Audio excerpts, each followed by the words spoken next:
Humans have the possibility of not dying. At least this was the view held by the 13th century English Franciscan friar Roger Bacon. If Adam had remained in the Garden of Eden, he would have been able to live forever, sustained by the fruit produced by the tree of life. But even though mankind had sinned and thus no longer had access to this life-sustaining fruit, Bacon believed that all humans would eventually reach the ideal state of immortality, albeit only after the resurrection. At the moment of the resurrection, each person would receive an incorruptible and therefore immortal body, which would be subject to neither disease, decay, nor aging. Those who had achieved salvation would live in the New Jerusalem, a physical kingdom which they would inhabit with physical bodies. Those who were condemned, however, would spend eternity suffering the torments of hell, feeling pain and yet unable to die. Now, despite mankind's fall, Bacon said, wise men could learn much about their future bodies during this life. Not only that, but man could also learn how to make approximations of these bodies so that their own lives would be greatly lengthened. Though no one could live forever before God's judgment and resurrection, wise men might be able to extend their lives by decades, even centuries, through the Prolongatio Vitae, the extreme prolongation of life. Bacon believed that the key to extending life lay not in the curricula as taught in the medical faculties of the universities, but in the study of alchemy. But what exactly was it about alchemy that made it so vital to medical practice? Though 12th and 13th century alchemy was generally concerned with the transmutation of metals, Bacon's alchemy was a much broader area of study and encompassed the generation and corruption of all material things in the sublunary world. It was this aspect of alchemy, which Bacon referred to as speculative alchemy, that explained how the four elements of fire, air, water, and earth interacted with each other to make the basis of reality as man could know it. Thus, the study of alchemy in conjunction with humoral medicine could explain not only how the human body worked, but how it interacted with the materials around it, illuminating the method of prolonging life to extreme lengths. Indeed, is it even possible to draw a distinction between alchemy and medicine in the works of Roger Bacon? Though Bacon does differentiate between the two terms, it is not a relationship of two separate but related fields, but rather that of primary and secondary. Alchemy provided the ground on which medicine was built, so that medicine without alchemy was unstable. Bacon has been credited as the author of over 100 works, although most of these are likely spurious, attributed to him in the centuries after his death, as his popularity grew among English alchemy enthusiasts. Despite the numerous misattributions, Bacon's authentic corpus was impressive, and the amount of time he dedicated to the problem of prolonging life over the course of 30 or so years between 1266 and his death in 1292 shows just how committed he was to the concept. He had good reason to be committed. Bacon believed that as man was made in God's image, the study of the human body was one of the most noble studies outside of theology. God had created both the bodies and souls of rational souls of men, the latter of which were immortal and desired the felicity that they would have in an immortal body after the resurrection. Humanity had an innate goodness of nature, which was incompatible with death and misery, and desired participation in God. Once the immortal rational soul had been united with an immortal body, man could participate fully in God, which was the highest felicity. For Bacon, any study that attempted to heal the body and restore even a part of its former glory could not be shunned. Ultimately, Bacon synthesized ideas from a number of sources, including Arabic alchemy, Greco-Roman and Arabic medicine, and natural philosophy, to create a concept of the Prolongatio Vitae found nowhere else. He was unique in that he created an explicit connection between an elixir that could cure metals, that is, transmute one metal into another, and a medicine that would heal the human body. In order to understand how Bacon thought that alchemical remedies could prolong life, we must first understand how Bacon believed decay happened. What caused the body to die, either at its appointed time or before? What was the mechanism by which the body became corrupt? Understanding how Bacon thought these natural processes occurred is vital to understanding how and why Bacon believed that it was not only possible to extend human life, but how alchemy provided the techniques to do so. In the Galenic tradition, the body was conceived of as being a combination of the four humors: blood, phlegm, bile, sometimes called choler, and melancholy, which were each created from a combination of the four elements: fire, air, water, and earth. Each humor contained all four elements, but was dominated by one, which gave it its characteristic qualities. The human body was composed of the four humors, although each individual had their own balance of humors that was proper to them. Everyone had a predominance of one humor, which influenced their behavior and appearance. It was the job of the doctor to diagnose the body's state based on the complexion and relative abundance of the humors in relation to each other and the patient's baseline. In medieval nosology, disease occurred when the body entered a state outside of its normal inclination. When a person's humors were in proper balance, they were healthy. But if the person's humors fell out of balance, too much or too little of one humor, disease set in. The important implication of this concept of disease was that there could be no disease outside the body because illness was just a bodily state. There was no room in Bacon or any medieval nosology for causative agents in the modern sense, only things that threw the humors out of balance. Now, as disease was considered to be a result of the imbalance of the humors, it follows that health was the natural state of the body when all four humors were in proper balance, though the proper balance of humors was not the same for every person, but unique to each individual. One person's proper proportion or constitution, therefore, could be another's state of sickness. It was possible to adjust the four humors and bring them back into proportion, and this is the duty of medicine. Most medicines worked because they provided the opposite quality, which balanced out whatever humor was in excess, cooling bodies that were too hot, or heating bodies that were too cold, for example. Many 13th century medical authors taught that unlike disease, aging did not result from an imbalance of the four humors. Rather, it came from the destruction of two components external to the humors, the radical humidity and the innate heat. According to the 13th century medical text De Retardatione Accidentium Senectutis, life was like a burning lamp. The innate heat, the flame from the lamp, consumed the radical humidity, the lamp's oil, until there was no more oil left. The flame then died out and human life was extinguished. Until the peak of human life, between 40 and 50 years of age, the innate heat burned in the heart. In addition to being nourished by the radical humidity, the innate heat was also conserved by the correct diet and lifestyle. As the innate heat weakened with age, the radical humidity was damaged, which in turn led to an even weaker heat. This weakened heat had many negative effects on the body, including slowed and incomplete digestion, which in turn reduced the amount of blood produced. The accidents or signs of old age were the physiological effects of the reduced blood production and the weakened innate heat. To prolong life and remove the accidents of old age, the innate heat and radical humidity had to be replaced. Now, some previous scholars have argued that Bacon's views aligned with many of his contemporaries and attributed old age to deterioration of the natural moisture, which he equated to the oil. In this scheme, the oil was more important than the flame, so Bacon paid more attention to the concerns surrounding extrinsic and intrinsic moisture than extrinsic and intrinsic heat. As a result, they argued Bacon's therapies were largely directed at refreshing the moisture, not the heat. This would place Bacon squarely within the 13th century approach to prolonging life through moisture.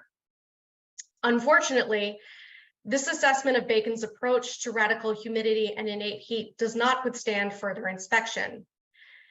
These descriptions of Bacon come from reading De Retardatione Accidentium Senectutis.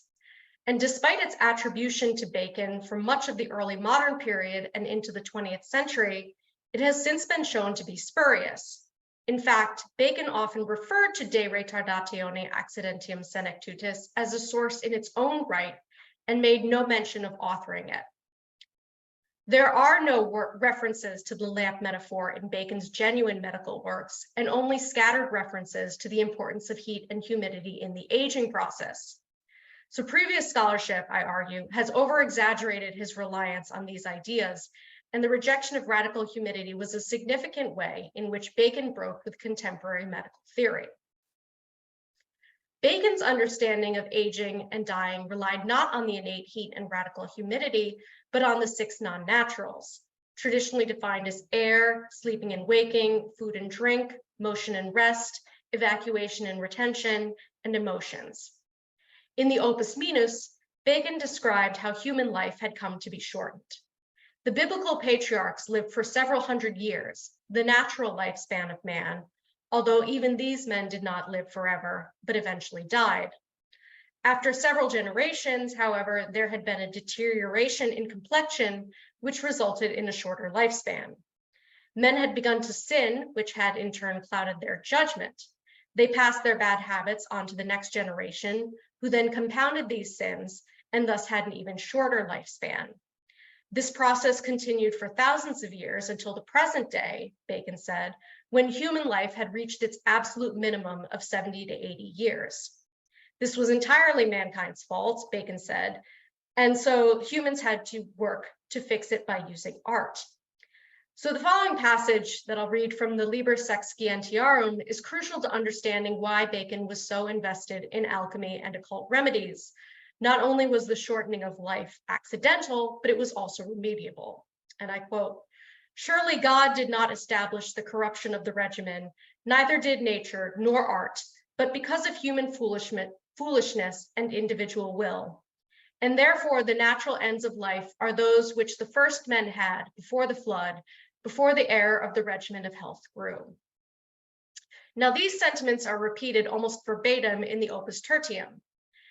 Thus, the importance of the regimen of health, as well as its continual decline over the centuries, was of paramount importance to Bacon from at least the late 1260s through the 1280s. Now, if all bodies decay, what then is the difference between the decay of contemporary man and that of the biblical patriarchs? Is it merely a question of speed, or is there something fundamentally dissimilar about the two modes of decay?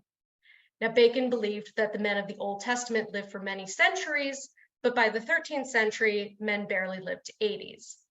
But this decay, again, was not ordained by God and was instead accidental and against nature and came from the neglect of the regimen of health. So this means that it is remediable. Bacon distinguished between two limits of life. One was that which was able to be passed, that is, the limit set not by not following the regimen of health and incorporating the sins passed from father to son. The second was the limit ordained by God and nature, and this could not be passed. Immortality was impossible in this life, but would be achieved by everyone after the resurrection. Man had the possibility of not dying, as evidenced by the fact that Adam would have lived forever had he remained in a state of sinlessness in the Garden of Eden. So although Bacon does not state it explicitly, the difference in cause of death between 13th century man and the biblical patriarchs is not an actual alteration of the body, but rather a speeding up of the natural processes that the body would eventually undergo. Bacon's interest in the ability of human arts to extend human life endured for almost 3 decades until his own death. Mankind was no longer able to follow the 6 non-naturals and thus keep their humors in balance because sin had clouded their ability to follow these rules. As sins were compounded over the generations, the average lifespan became shorter and shorter. Bacon was consistent in this view. Lifespan had come to be shortened not by an act of God or a law of nature, but because of mankind's own faults.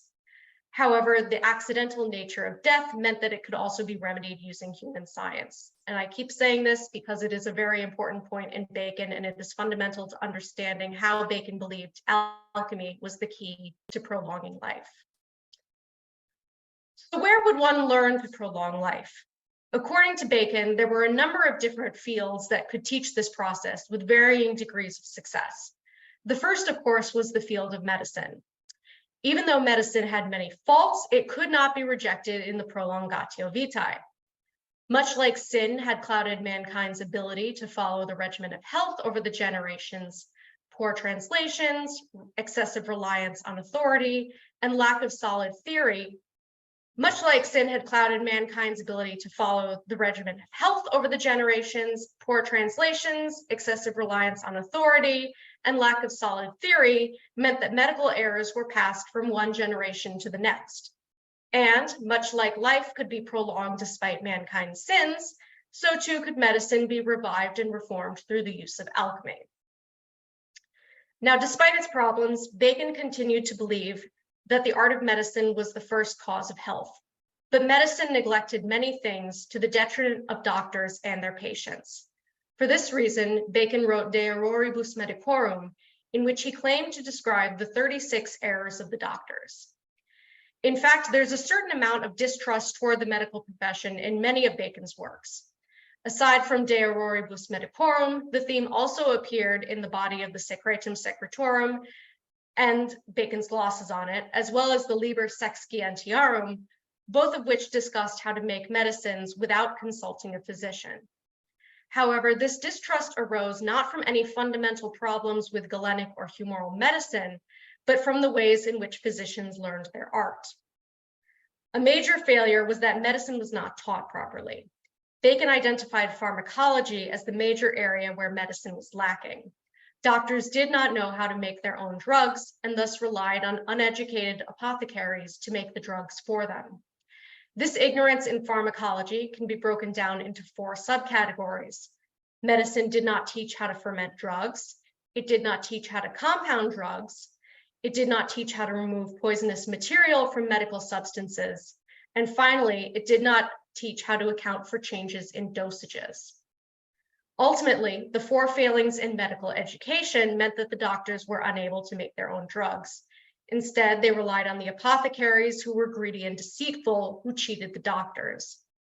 There were many ways in which the apothecaries could deceive the physicians who relied upon them.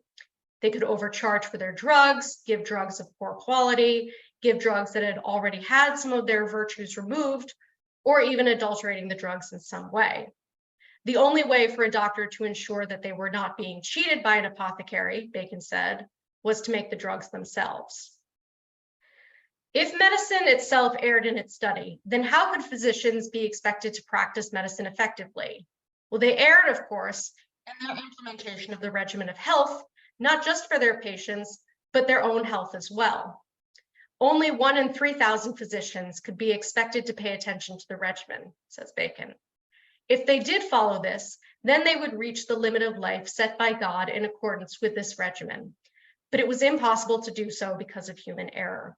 But the sins of the physicians were not limited to their ignorance of the regimen of health. Stemming from their incomplete training was one of the most serious problems facing modern medicine. The physicians did not agree with each other on the simplest of things, the end result being that, quote, "The ordinary people who do not use drugs are stronger, better looking, and have a longer life or greater longevity than those who are addicted to the use of medicine.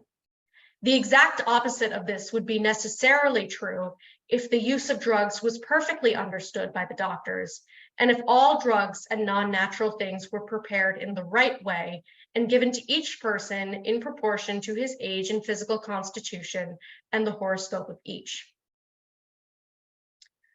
Most importantly, the Latin doctors were ignorant of alchemy. Alchemy was so important because of its utility to humans. And like many of Bacon's sciences, he divided alchemy into 2 categories, practical and speculative.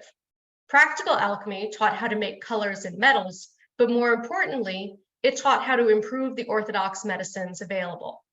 Speculative alchemy, however, taught about the generation and corruption of all things in the sublunary world from the elements.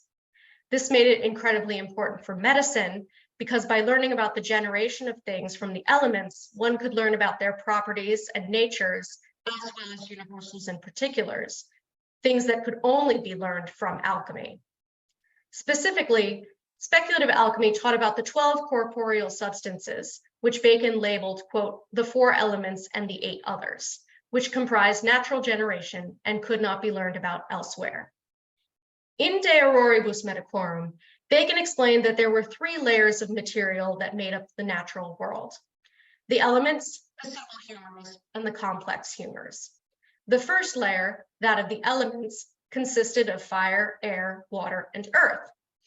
All four elements combined with each other in different proportions to create the simple humors: blood, phlegm, choler, and melancholy. Each humor was defined by its dominant element out of its constituents. For example, blood was dominated by air. Just as the four elements combined in different combinations to form the four simple humors, the simple humors themselves combined to make the four compound humors. Though Bacon also referred to these humors by the names blood, phlegm, choler, and melancholy, he distinguished them from the simple humors, saying that when physicians refer to the humors, they're speaking of these compound or complex humors. Now, Bacon claimed that all things, even inanimate ones like stones, are made of humors. They're only called blood, choler, phlegm, and melancholy when found in animals or people, but they're the same material in all things. So thus, speculative alchemy forms the root of medicine in that it teaches about the properties of not just the human body, but of all the medicines that can fix it. As speculative alchemy taught about the generation and corruption of substances, it likewise taught of their potential incorruptibility. Bacon, loosely borrowing from Aristotle, wrote that incorruptibility was the result of what he called a corpus equale, that is, a body with an equal complexion. If the strength of each element was in perfect proportion to the rest, then the body would be incapable of decay. Aristotle had taught in his Metaphysics that this was the result of the inability of one element to act upon another. Bacon agreed, but also said that decay was impossible because the prime matter finally had the proper form, the form of equal complexion. Speculative alchemy could then provide the key to making the human complexion more balanced, thus making it less corruptible and extending life. The innate incorruptibility of a corpus equale also meant that there could be a universal medicine. All that was required was that the elements be in perfect proportion by strength, so that there would be no action of one upon the others. Now, where would one get a substance that could be reduced down to the qualities, then built back up to provide this corpus equale? The opus tertium included a discussion of a substance called the ovum philosophorum, or philosopher's egg, which could be used in this way.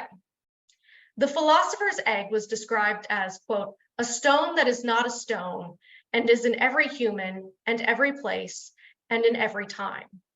This egg contained all of the elements and could then be divided into them and then recombined in the proper proportion.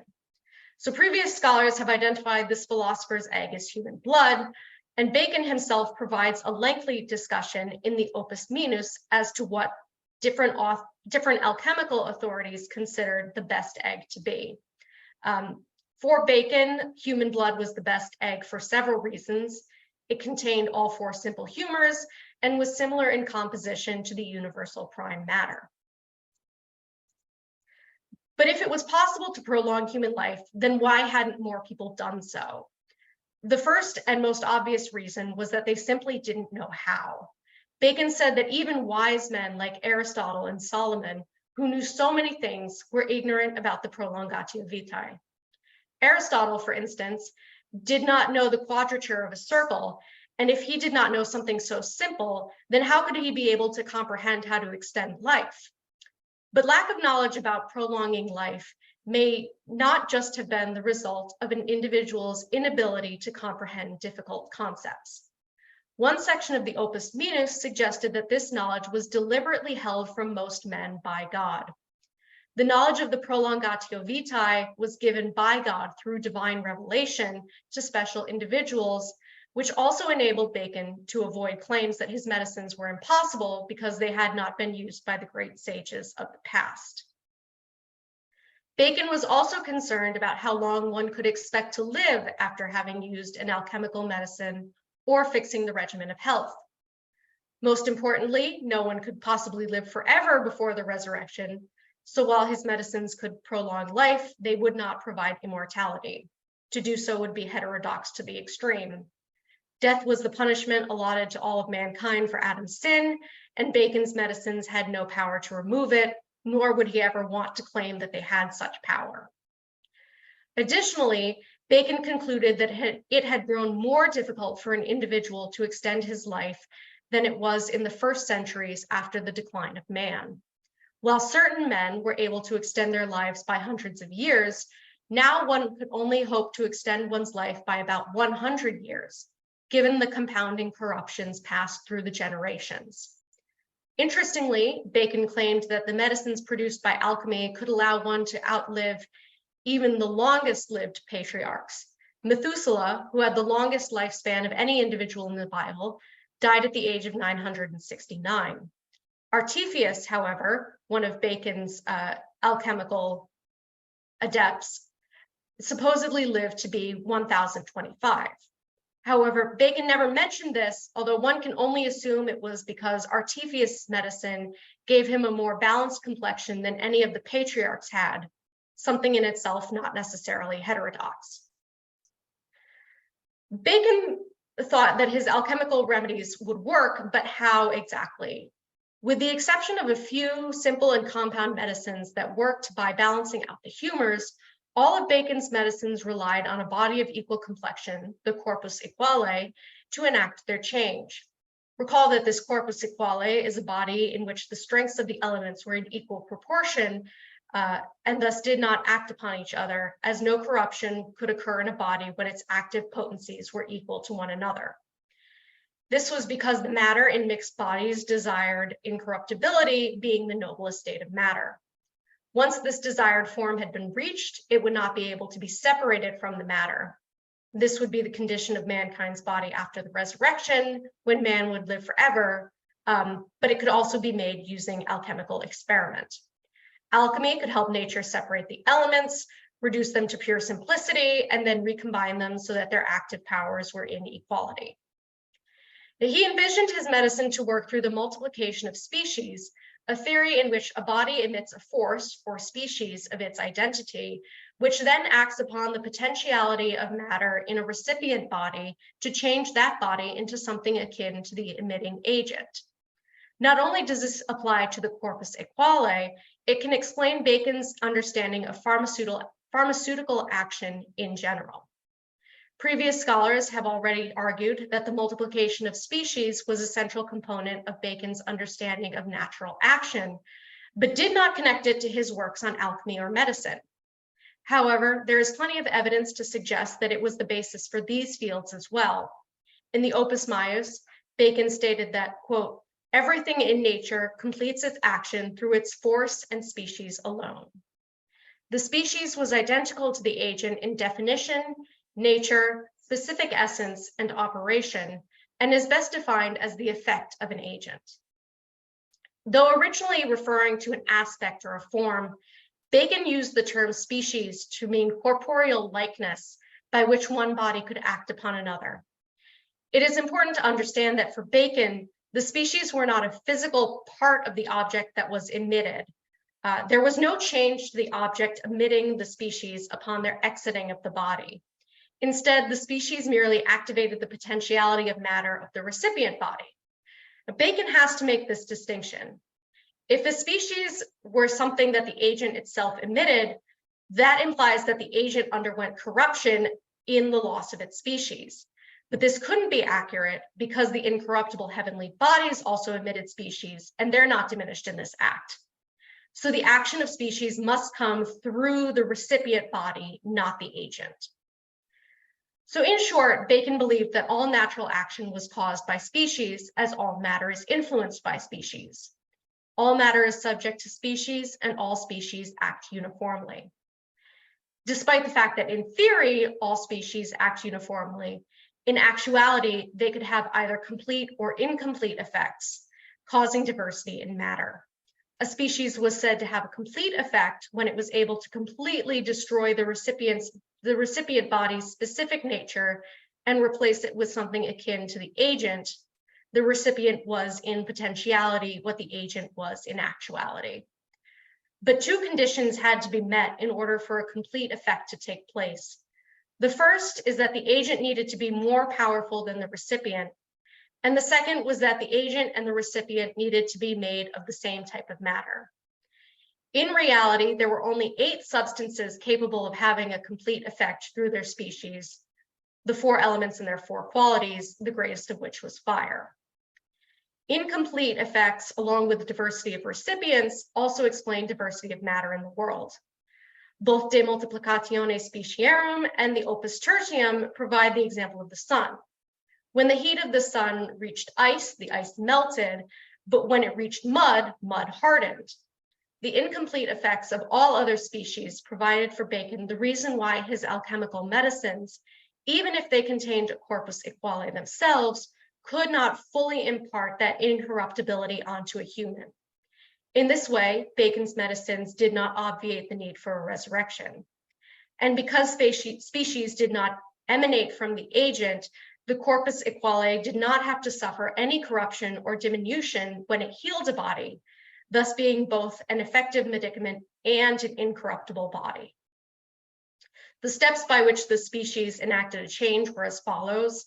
First, the agent and recipient body had to be joined by an intermediary, not a joining of substance necessarily, but a joining of virtue. At this point, the species of the agent was able to destroy the nature of the recipient and activate the potentiality of its matter. This was not a complete destruction and generation of the recipient's form, but the perfection of a natural disposition. All of this was driven by the recipient's appetite for a new species to better fit its matter. Matter desired to possess a certain form and the species that will perfect it. Most humoral medicines would act through the operations of contrary qualities. Without using a corpus equale, doctors needed to know the qualities of the medicines being prescribed.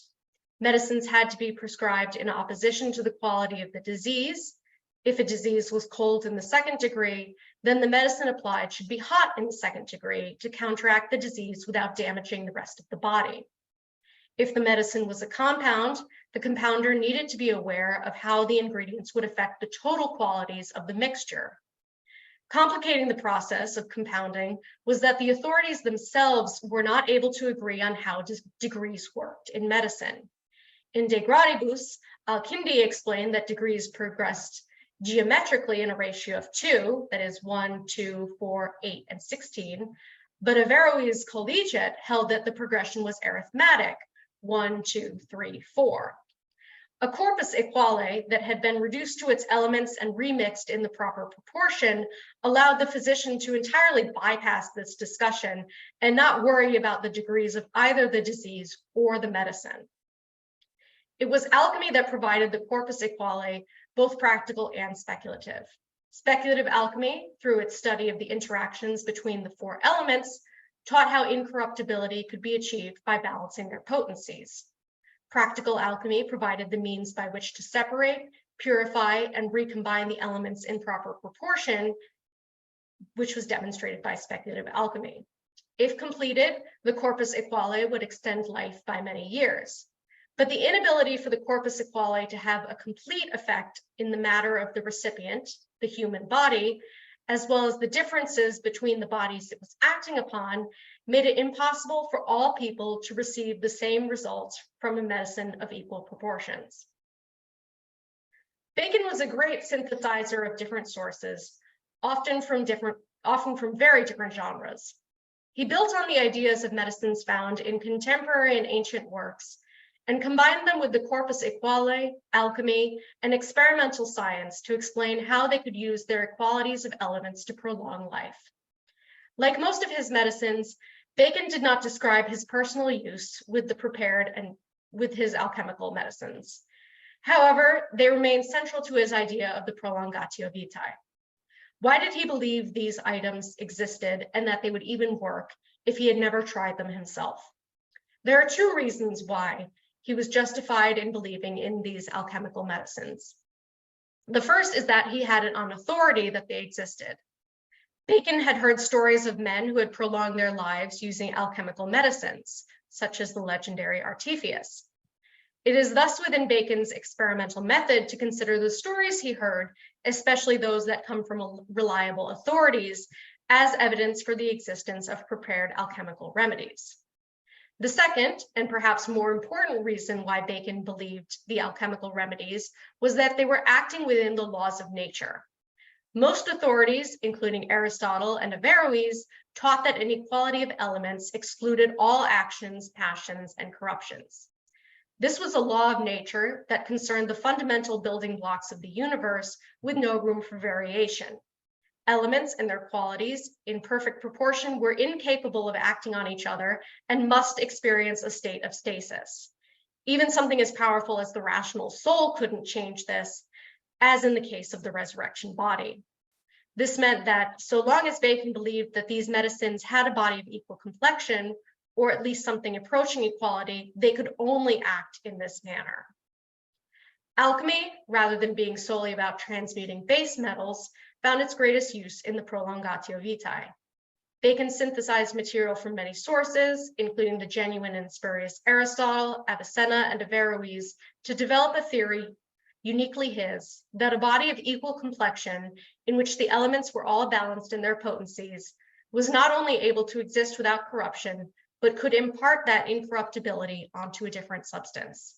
Rather than needing a specific medicine for each disease, Bacon's Corpus Equale for humans was universal and worked by virtue of its own Equale. Thank you very much.